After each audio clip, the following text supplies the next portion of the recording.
Hello friends.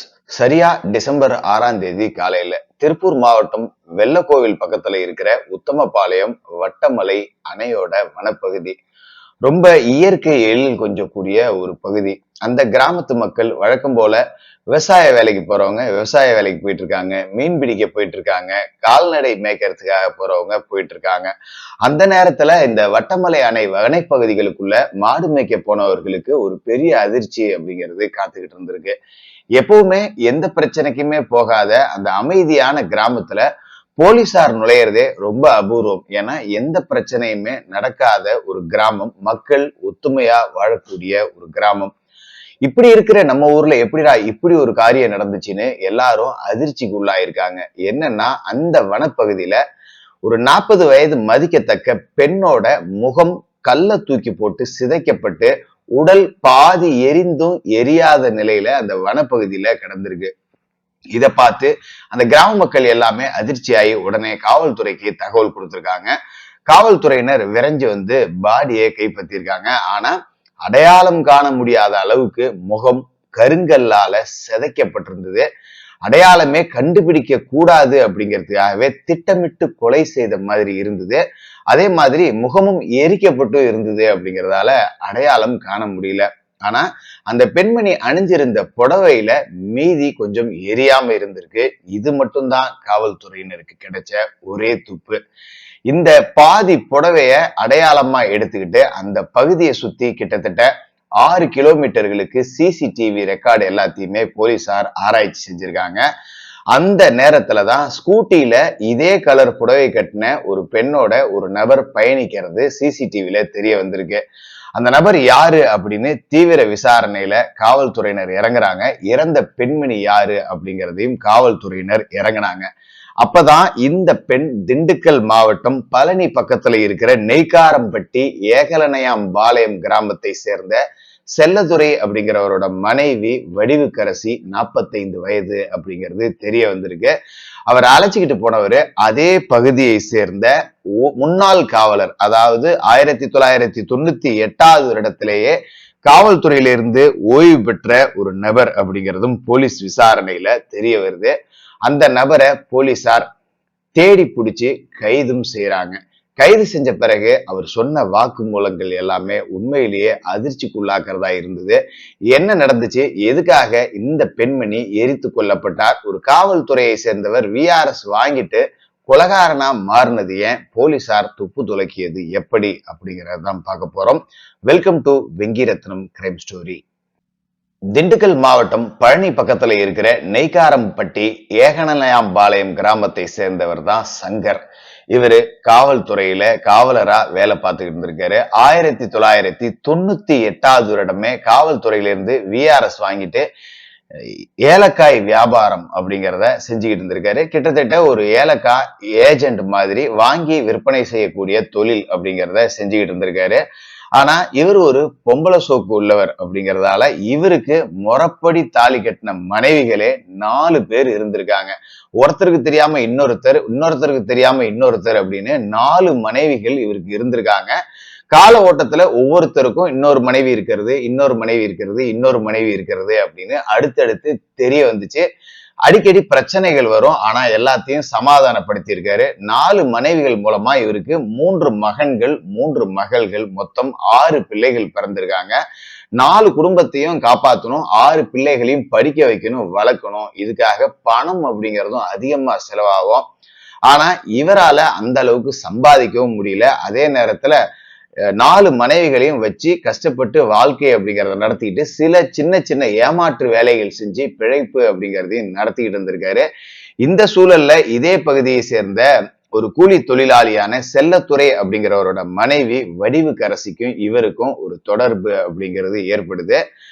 Vadivukkarasi பார்க்கறதுக்கு அழகான உருவம் கொண்டவர். ரொம்ப இந்த புகைப்படத்துல பார்த்தாலே உங்களுக்கு தெரியும், ரொம்ப அழகா இருந்திருக்காங்க. வடிவுக்கரசியை பார்த்த உடனே இந்த சங்கருக்கு வடிவுக்கரசி மேல ஆசை வந்துருச்சு.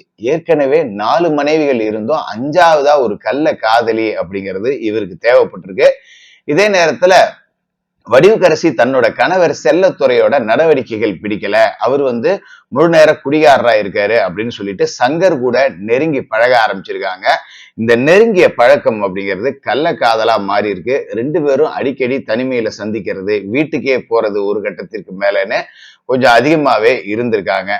இந்த சூழல்ல தன்னோட செலவுகளுக்கு வடிவுக்கரசிகிட்ட பணம் கேட்கலாம் அப்படின்னு பாத்தீங்கன்னா, வடிவுக்கரசிகிட்டயும் பெரிய ஒரு பண வசதி அப்படிங்கிறது இல்ல. இதனால வடிவுக்கரசியோட உறவினர்கள் பலர்கிட்ட இவரு அரசு வேலை வாங்கி தர்றதா ஆசை வார்த்தை கூடி 10 லட்சம் ரூபாய்க்கு மேல வசூல் அப்படிங்கிறதையும் பண்ணியிருக்காங்க.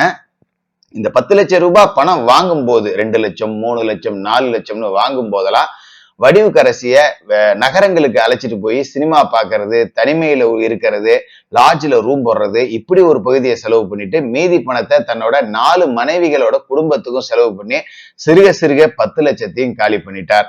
ஒரு கட்டத்திற்கு மேல வடிவுக்கரசியோட உறவினர்கள் எல்லாமே கொடுத்த பணம் எங்க, வேலை வாங்கி தர்ற மாதிரி தெரியல, அந்த போலீஸ்காரன் ஒரு ஃப்ராடா இருப்பான் போல இருக்கு, உனக்கும் அவனுக்கும் கள்ள தொடர்புன்னு வேற ஊர்ல பேசிக்கிறாங்க, ஒழுங்கா என் பணத்தை கொடு, இல்லைன்னா போலீஸ்ல புகார் கொடுப்பேன் அப்படின்னு சொல்லி வடிவுக்கரசிய மிரட்ட ஆரம்பிச்சிருக்காங்க. இதுக்கு பிறகுதான் வடிவுக்கரசி சங்கர் கிட்ட பணம் கேட்டு தொந்தரவு பண்ண ஆரம்பிச்சிருக்காங்க. சங்கர் எனக்கு ஏலக்காய் வித்தேன், அங்கிருந்து பணம் வரணும், இங்கிருந்து இவ்வளவு பணம் வரணும், செக் ஒண்ணு வந்திருக்கு, இன்னும் 4 நாள் கழிச்சுதான் அது கலெக்ஷன் போட முடியும், இப்படின்னு தினம் கதையை சொல்லி ஒரு 3 மாசத்துக்கு மேல கடத்திக்கிட்டே வந்துட்டாரு. ஆனா வடிவுக்கரசியோட உறவினர்கள் ரொம்ப தொல்லை கொடுக்க ஆரம்பிச்சாங்க. உன் மேல நான் போலீஸ்ல கம்ப்ளைண்ட் கொடுத்துருவேன் அப்படின்னு மிரட்ட ஆரம்பிச்சதால வடிவுக்கரசி ஒரு கட்டத்திற்கு மேல சங்கரை மிரட்ட தொடங்கி இருக்காரு. இந்த சூழல்ல தான் கடந்த டிசம்பர் 5ஆம் தேதி சங்கரோட 4 மனைவிகள்ல ஒருத்தரோட சொந்த ஊர் தான் இந்த வட்டப்பாளையம் அணை இருக்கக்கூடிய பகுதி. ஏன் 3வது மனைவி வீட்டுல அங்க சொந்தக்காரங்க இருக்காங்க, அவங்க கிட்ட 10 லட்சம் பணம் கேட்டிருக்கேன், வந்து வாங்கிக்க சொல்லியிருக்காங்க, வா நம்ம போய் வாங்கிட்டு வந்துருவோம் அப்படின்னு சொல்லிட்டு வடிவுக்கரசிய தன்னோட வண்டியில அழைச்சிக்கிட்டு இந்த வட்டப்பாளையம் அணை பகுதி கிட்ட வந்திருக்காரு. வரும்போதே டாஸ்மார்க்ல மது அப்படிங்கறத வாங்கிட்டு வந்திருக்காங்க. இதுல கொடூரத்தோட உச்சம் என்னன்னா, சங்கரோட மது பழக்கம் அப்படிங்கிறது வடிவுக்கரசிக்கும் வர ஆரம்பிச்சிருச்சு. வடிவுக்கரசியும் மதுவுக்கு அடிமையாகியும் போனாங்க. தன்னோட கணவர் செல்லத்துறை மது குடிக்கிறார் அப்படின்னு சொல்லிட்டுதான் சங்கரோட பழக்கம் ஏற்பட்டுச்சு. ஆனா சங்கருக்கும் மது பழக்கம் இருந்து அது அவர் மூலமா வடிவுக்கரசிக்கும் வந்துருச்சுங்கிறது தான் கொடூரத்தோட உச்சம். 2 பேரும் சரக்கு வாங்கிக்கிட்டு அந்த அணை பகுதியில போய் 2 பேருமே ஃபுல்லா டாஸ்மார்க் சரக்கு குடிச்சிட்டு அங்க தனிமையில உல்லாசமாவும் இருந்திருக்காங்க. மறுபடியும் மது போதை அப்படிங்கிறதையும் பயன்படுத்தி இருக்காங்க. இன்னைக்கு பணம் கிடைக்காது போல இருக்கு, நான் இப்பதான் போன்ல பேசினேன், இன்னொரு நாளைக்கு வந்து பேசிக்குவோம் அப்படின்னு சொல்லியிருக்காரு. ஆனா போதை தலைக்கேறிய வடிவுக்கரசி இல்ல நீ ஏமாத்துற, எவனுக்கு கால் பண்ண, என்கிட்டயே அவனை லவுட் ஸ்பீக்கரை வச்சு பேசு அப்படின்லாம் சொல்லி சங்கர் கிட்ட சண்டை போட்டிருக்காங்க. இவளை காலி பண்ணலன்னா நம்ம ஜெயிலுக்கு போக வேண்டியது இருக்கும், இவளை கொன்னுட்டோம்னா நமக்கு பணம் கொடுக்க வேண்டியது இல்ல, 10 லட்சத்துக்கு நாம எங்க போறது, இவளை கொன்னுறணும் அப்படின்னு முடிவு பண்ண சங்கர் அங்க கடந்த ஒரு பெரிய கருங்கல்ல எடுத்து வடிவுக்கரசியோட தலையில போட்டிருக்காரு. ரத்த வெள்ளத்துல வடிவுக்கரசி துடி துடிச்சிருக்காங்க. முகம் தெரியக்கூடாது, போலீசார் அடையாளம் கண்டுபிடிச்சிருவாங்க அப்படின்னு சொல்லி அதே கல்லை எடுத்து வடிவுக்கரசியோட முகத்தை சிதைச்சு இன்னும் அடையாளம் தெரியக்கூடாது அப்படிங்கிறதுக்காக வண்டியில பெட்ரோலை பிடிச்சி ஊத்தி வடிவுக்கரசியோட உடலுக்கு தீ வச்சுட்டு அங்கிருந்து தப்பிச்சும் போயிட்டாரு. ஆனா காவல்துறையோட விசாரணையில இப்ப சிக்கியும் இருக்காங்க. ஒரு கணவர் ஒரு குடிகாரர் அப்படின்னா அவரை திருத்தறதுக்கு மனைவி முயற்சி செய்யணும். திருத்த முடியல அப்படின்னா இந்த மாதிரி சங்கர் மாதிரியான வேட்டை நாய்கள் பெண்கள் எங்க கிடைப்பாங்க, எப்படி ஏமாத்தலாம் சல்லாபிக்கலாம் அப்படின்னு காத்துக்கிட்டு தான் இருக்கும்.